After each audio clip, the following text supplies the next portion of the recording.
अस्सलाम वालेकुम दोस्तों, अपनी नेक्स्ट वीडियो के साथ आपको वेलकम करता हूं अपने इस चैनल में। उम्मीद है सब खैरियत से होंगे। तो चलते हैं आज के अपनी अहम न्यूज़ और इन्फॉर्मेशन की जानब। सबसे पहले तो दोस्तों बात करेंगे इमिग्रेशन खोलने और स्पेन के वर्क परमिट्स के बारे में। काफ़ी एक अच्छी अहम अपडेट है जो आप लोगों के साथ शेयर करूंगा। इस पे काफ़ी ज़्यादा जो है मीडिया में बात भी हो रही है और इसमें कुछ अहम अपडेट्स आ भी सकती हैं। इसको कवर करूंगा। काफ़ी अहम अपडेट है, लाजमी तौर पे इसको गौर से सुनिएगा। उसके बाद पार्टनर की नेशनलिटी और रेजिडेंसी पर स्पेन की नेशनलिटी अप्लाई करना, इस पे अहम अपडेट है, अहम मालूमात हैं जो आप लोगों के साथ शेयर करूंगा। तरक्कीता कम्युनितारिया पर काम, टैक्स और इसकी तजदीद, इसके बारे में कुछ अहम अपडेट हैं जो लास्ट वीडियो में मैंने आप लोगों के साथ बात की थी आज से 2-3 दिन पहले। उस पर काफ़ी ज़्यादा दोस्तों के कमेंट आए हैं, काफ़ी ज़्यादा क्वेश्चंस हैं जिसको कवर करूंगा। रेंता की रकम के बारे में एक ताज़ा तरीन जो इस वक्त सूरत हाल है उस पर बात करेंगे वीडियो के आखिर में। तो दोस्तों वीडियो की डिटेल्स की तरफ जाने से पहले आपको बताता चलूं कि कौन कौन से लिंक आपको नीचे डिस्क्रिप्शन में मिल जाएंगे। जो इमिग्रेशन खोलने और स्पेन वर्क परमिट से रिलेटेड अहम खबर है, इसका लिंक आपको नीचे डिस्क्रिप्शन में मिल जाएगा जिसको आप खुद भी क्लिक करके रीड कर सकेंगे। तो दोस्तों लाजमी तौर पे वीडियो को लाइक किया करें। अगर आपने अभी तक चैनल को सब्सक्राइब नहीं किया, लाजमी तौर पे चैनल को सब्सक्राइब करें ताकि डेली बेस पे जो भी अहम मालूमात या खबरें होती हैं यूरोप इमिग्रेशन से रिलेटेड या स्पेन से रिलेटेड खास तौर पे, तो वो इस चैनल पर डेली बेसिस पे मैं अपडेट करता हूं। तो दोस्तों सबसे पहले तो बात करते हैं कि इमिग्रेशन खोलने और स्पेन वर्क परमिट्स के बारे में कौन सी अहम खबर है जिसपे काफी ज्यादा मीडिया में और न्यूज़पेपर में आजकल बात हो रही है। असल में जो लास्ट सेंचुरी गुजरी है उसके मिड के करीब जाके स्पेन में जो कंज्यूमर कंपनीज हैं, इन्होंने एक बड़ी ऑर्गेनाइजेशन बनाई जो मेंबरशिप ऑर्गेनाइजेशन थी, जिसमें तमाम बड़े बड़े जो ब्रांड्स हैं, जिसमें कैरीफोर है, मर्काडोना है, लिडल है, इसके साथ साथ जो बोनारिया है, जो भी कंज्यूमिंग जो ग्रोसरी से रिलेटेड बड़ी बड़ी सुपरमार्केट्स हैं उनकी वहां पे मेंबरशिप है। ये बड़े बड़े जो अदारे हैं ये रीढ़ की हड्डी कहलाते हैं किसी भी माशरे के लिए, और खास तौर पे स्पेन में ये काफी ज्यादा स्ट्रॉन्ग समझे जाते हैं। काफी ज्यादा यहाँ पे एम्प्लॉइज की खपत है, काफी ज्यादा ये इकोनॉमी पे असरअंदाज होते हैं, इन्फ्लेशन पे असरअंदाज होते हैं। ये सारी चीजें जो हैं आप बाखूबी जानते हैं। इनकी जो ये तंजीम है, इनकी तरफ से हुकूमत को वार्निंग जारी की गई है। जैसा कि आप जानते हैं कि स्पेन का ग्रोथ रेट इस वक्त हाईएस्ट ग्रोथ रेट है ऑल ओवर द वर्ल्ड, ना सिर्फ यूरोप में। तो जिसकी वजह से यहाँ पे जो बेरोजगारी है वो काफी हद तक कम हुई है। जैसे कि मैंने आज से तकरीबन 1 महीना पहले आप लोगों के साथ में लिंक एक खबर शेयर की थी कि 20 साल के बाद पहली मरतबा ऐसा हुआ कि सबसे कम लोग जो है इस वक्त बेरोजगार है स्पेन में। वो एक अलग बात है कि यूरोप में अभी भी ये बहुत हाईएस्ट नंबर है। सबसे ज्यादा बेरोजगार खास तौर पे अगर नौजवानों की बात करें तो वो स्पेन में है, यूरोपीय यूनियन को अगर आप देखें। लेकिन जो पिछले 20 साल है उसमें सबसे कम जो इस वक्त बेरोजगारी की रेशो है वो स्पेन में इस वक्त हो चुकी है। इसकी बड़ी वजह जो है वो ग्रोथ है, या कि इकोनॉमी जो है वो बहुत ज्यादा ग्रोथ कर रही है। इस सिलसिले में अब जो ये तंजीम है इनकी इनसे रिलेटेड जितनी सुपरमार्केट्स, जितने ये डिपार्टमेंट्स हैं, ये तमाम के तमाम में बहुत ज्यादा जो है वो डिमांड्स है एम्प्लॉइज की। अभी 16,000 तो उन्होंने कहा है कि वो हमें एम्प्लॉय चाहिए जो परमानेंट तौर पे चाहिए। ये अदारों की बात हो रही है, किसी एक डिपार्टमेंट की जो है वो बात हो रही है। ये तमाम ऑल ओवर द तमाम डिपार्टमेंट्स की बात नहीं हो रही है। ये सिर्फ एडमिनिस्ट्रेटिव जो लोग उनको चाहिए उस पे उन्होंने ये कहा है।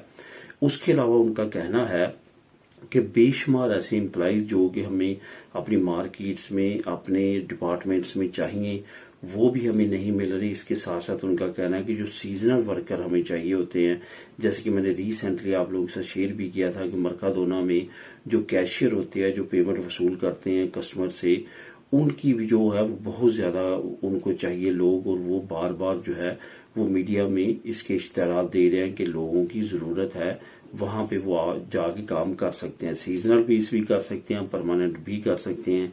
इसी तरह सिचुएशन कैरीफोर की है, इसी तरह सिचुएशन लिडल की है। ये मुख्तलिफ वो डिपार्टमेंट्स हैं जहां पे हाई लेवल डिमांड है इस वक्त एम्प्लॉइज की। तो उन्होंने हुकूमत को कहा है कि बेशक इमिग्रेशन ओपन की जाए या वर्क परमिट्स पे हमें लोग दरकार हैं तो लोगों को बुलवाया जाए ताकि हमारी इस कमी को पूरा किया जा सके। अभी तक हुकूमत की तरफ से इससे कोई जवाब नहीं आया, लेकिन इस तरह का जो प्रेशर है وہ لازمی طور پہ کچھ نہ کچھ حکومت کو اقدامات کرنے کے لیے اکسائے گا۔ ورک پرمٹ کی جہاں تک بات ہے، اس کی چانسز تو تقریباً بہت کم ہیں، لیکن امیگریشن اوپن ہونے کے اس طرح کے اگر پریشر بڑھتا ہے ملک سے اندر سے، تو بہت زیادہ چانسز بڑھ جاتے ہیں کہ امیگریشن کی یا تو امیگریشن اوپن کی جائے گی یا امیگریشن سے ریلیٹڈ جو قوانین ہیں ان کو نرم کیا جائے گا۔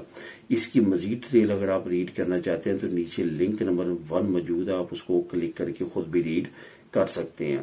تو دوستوں اب بات کرتے ہیں پارٹنر کی نیشنلٹی اور ریزیڈنسی پر اسپین کی نیشنلٹی اپلائی کرنا۔ میں یہاں پہ تھوڑی سی اگزامپل دے کے آپ کو سمجھاؤں گا جس سے آپ کو بہتر طور پہ سمجھ آئے گی۔ فار ایگزامپل ایک شخص کو جو ہے وہ نیشنلٹی ملتی ہے اور اس کی وائف جو ہے یا بیوی بچے جو فیملی ہے وہ کافی عرصے سے یہاں پہ اسپین میں اس کے ساتھ رہ رہے ہیں، وہ آلریڈی ان کے پاس جو ہے وہ ریزیڈنسی کارڈ ہے، اس پارٹنر کو یعنی کہ خامد کو جو ہے وہ اسپین کی نیشنلٹی مل چکی ہے۔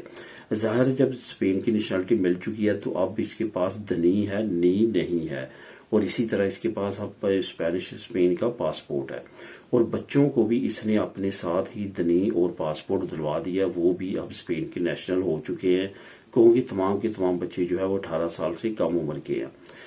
تو اس سچویشن میں جو پارٹنر ہے یعنی کہ بیوی ہے، وہ جو ہے اس کے پاس ریزیڈنسی کارڈ ہی ہے۔ اب اس کا فار ایگزامپل جب خامد کو نیشنلٹی ملی ہے 2 سال ٹائم پیریڈ رہتا تھا، تو ابھی جو ہے اس کے بعد ترخیتہ جو ہے وہ نارمل ریزیڈنسی کارڈ والا ہے، پرماننٹ سمجھ لیں یا ٹیمپریری سمجھ لیں۔ تو اس سچویشن میں جو ہے وہ کیا آپشن ہے اس کے پاس؟ یہاں پہ ایک اور کویشچن یہ بھی آیا ہے کہ کیا ریزیڈنسی کارڈ پہ اگر تمام فیملی کے پاس آلریڈی دنی اور پاسپورٹ ہو تو کیا جو ریزیڈنسی کارڈ ہے اس پہ اسپین کی نیشنلٹی اپلائی کی جا سکتی ہے بغیر ترخیتہ کومنیتاریہ؟ تو یہی میں آپ کو یہاں پہ بتانا چاہتا ہوں کہ اس میں کوئی بھی حرج نہیں ہے، قانونی طور پہ کوئی بھی مسئلہ اس میں نہیں ہے۔ اگر آپ پہلے ترخیتہ کومنیتاریہ کے جھنجٹ میں نہیں پڑنا چاہتے، آپ کا اپنا ٹائم 10 سال جو ہے یہاں پہ اب پورا ہونے والا ہے، 6 مہینے رہتے ہیں، سال رہتا ہے، اور آپ نہیں چاہتی یا چاہتے کہ آپ جو ہے وہ ترخیتہ کومنیتاریہ لیں اور اس کے بعد جو ہے اپلائی کریں، ریزیڈنسی کو ہی کنٹینیو کرنا چاہتے ہیں اور اسی پہ ہی اسپین کی نیشنلٹی اپلائی کرنا چاہتے ہیں، تو یہ بھی کر سکتے ہیں۔ بے شمار لوگوں نے کیا ہے اور ان کی نیشنلٹی پاس ہوئی ہے، اس میں قانونی طور پہ کوئی بھی آپ کو جو ہے وہ پابندی نہیں ہے۔ ترخیتہ کومنیتاریہ جو ہے وہ ریلیشن بیس پہ ملتا ہے، اس کی بیس پہ اگر آپ نیشنلٹی لینا چاہتی ہیں یا چاہتے ہیں تو وہ 1 سال ویٹ کرنے کے بعد آپ وہ بھی کر سکتے ہیں۔ لیکن ایک چیز لازمی طور پہ یاد رکھنی ہے کہ دونوں صورتوں میں لینگویج کورس یعنی کہ دل یا دوست کا ایگزام اور CCSE کا ایگزام بالکل بھی اس میں معافی نہیں ہے، وہ لازمی طور پہ دونوں صورتوں میں آپ کو کرنا ہوگا۔